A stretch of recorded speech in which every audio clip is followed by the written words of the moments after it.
Simon Maud last updated 1738, September 28, 2017. Ngati Wachua Oroke spokesman Garimu Blair shares how his iwi is backing the idea to move ports of Auckland to Whangare's Northport and urges the new government to make it happen.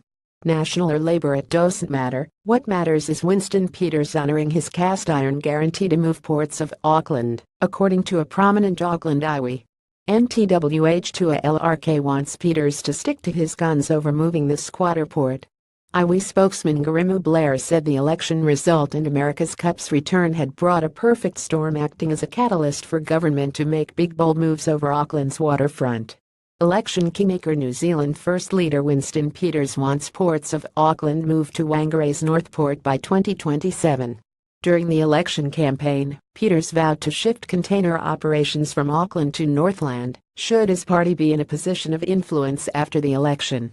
Read more. Peters promises shift of Auckland Port Poa move would cost Port Sale, whose idea between a rock and a hard place. Peters said his party's cast iron commitment would see operations move to Northport at Marston Point near Whangarei by the end of 2027.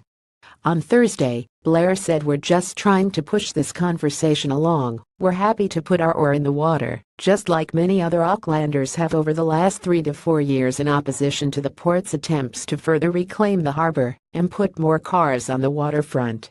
We want to help Council begin a conversation with Aucklanders about how this land, the crown jewel of Timaki Makaurau, can be used for the people of the city to play, work and live, rather than continue to be cut off by containers and used cars," Blair said.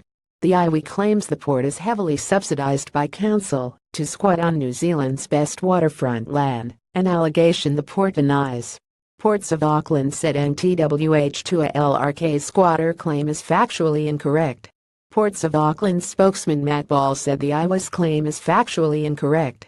Last financial year we paid to Auckland Council $51.3 million in dividends, which keeps rates bills down by 4%. In the last 5 years, Ports of Auckland has earned nearly $250 million for Aucklanders, Ball said. The suitability of Whangare's 80% smaller Northport as Auckland's new port has been dismissed by shipping industry commentator Dave McIntyre. Ball also said moving Auckland's port to Whangare's significantly smaller Northport would require a great deal of new infrastructure, including road, rail, new wharves. A new container terminal would need to be built before the port activities could be relocated. On Wednesday, shipping industry commentator Dave McIntyre called the port shift proposal untenable. Part of Auckland's prime waterfront land is used to import and store mostly used Japanese cars. For a port, you really want to be as near as possible to your target market you are serving, he said. Northland would also be ill-equipped to handle up the volumes unless it had a rail link. If you don't have a rail line, you can just imagine the truck traffic that would require. To be honest, I don't think that would be tenable, McIntyre said.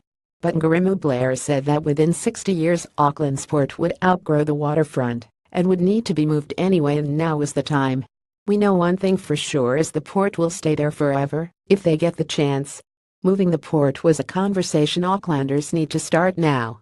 Winston Peters and Transport Minister Simon Bridges have been approached for comment. Stuff.